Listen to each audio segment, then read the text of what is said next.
18 vjet më parë, Kosova u ngrit nga vuajtja në dinjitet, e nga rezistenca në shtetësi, duke dëshmuar kështu se liria e fituar me sakrificë është e përjetshme.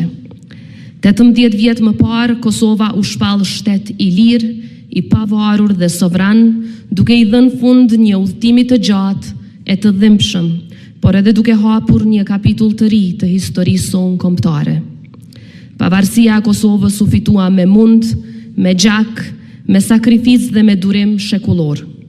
Ajo u ndërtua nga ata që u persekutuan, u burgosën, u dëbuan, u luftuan, por asnjëherë nuk u nënshtruan.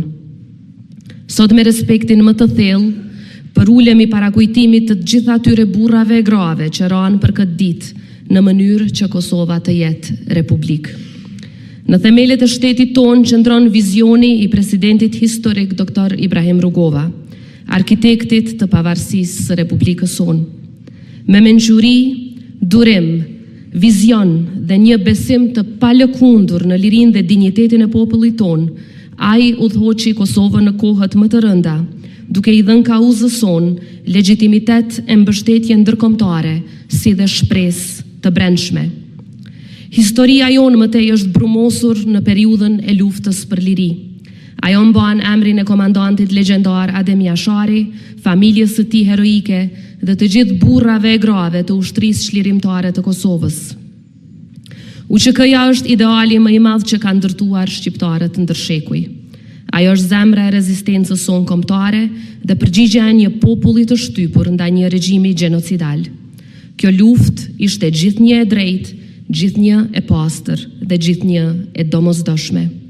Çdo përpjekje për ta njollosur atë, për ta relativizuar apo për ta barazuar viktimën me agresorin është jo vetëm e padrejtë, por edhe historikisht e pavërtetë dhe tërësisht e papranueshme. Krerët e ushtrisë çlirimtare të Kosovës që sot gjenden në Hag, së bashku me mijëra luftëtarë të tjerë dhe me mbështetjen e palëkundur të popullit të Kosovës, u ngritën për liri, për dinjitet dhe për të drejtën e patjetërsueshme për të jetuar të lirë në atë dheun e tyre. Prandaj çdo përpjekje për ta barazuar luftën tonë çlirimtare me krimet e regjimit gjenocidal të Serbisë, jo vetëm që e minon drejtësinë, por dëmton rënd edhe themelet e paqes afatgjat në rajonin tonë. Historia e Republikës Kosovës nuk mund të kuptohet dhe as të shkruhet pa emrat e Hashim Thaçit, Kadri Veselit, Jakub Krasniqit, Recep Selimit dhe bashkëluftëtarëve të tyre. Ata që dje udhëhoqën popullin drejt lirisë, sot po përballen padrejtësisht me akuza të montuara në gjykatën ndërkombëtare, duke na bërë të gjithëve të ndihemi të fyer, të paragjykuar dhe të akuzuar. Ata, ushtria çlirimtare e Kosovës dhe të gjithë të tjerët që morën armët për të kërkuar lirinë për atë dheun e tyre, lirinë për familjet e tyre, për tokën e tyre, gjuhën e tyre, të drejtat e tyre, janë siç kanë qenë e do të jetë gjithmonë, kudo, kurdo e në çdo kohë, simbole të lirisë.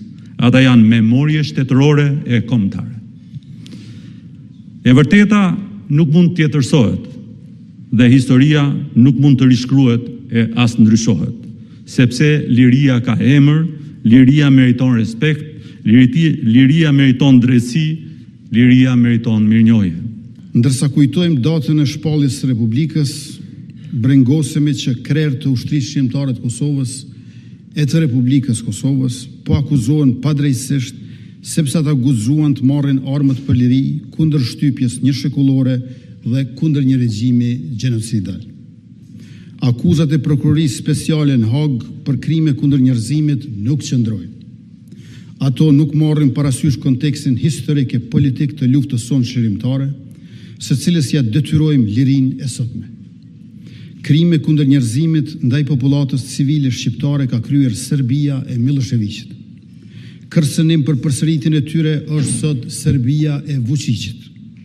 Barazimi mes krerëve të UÇK-s dhe një regjimi gjenocidal është i paqëndrueshëm dhe i papranueshëm për ne.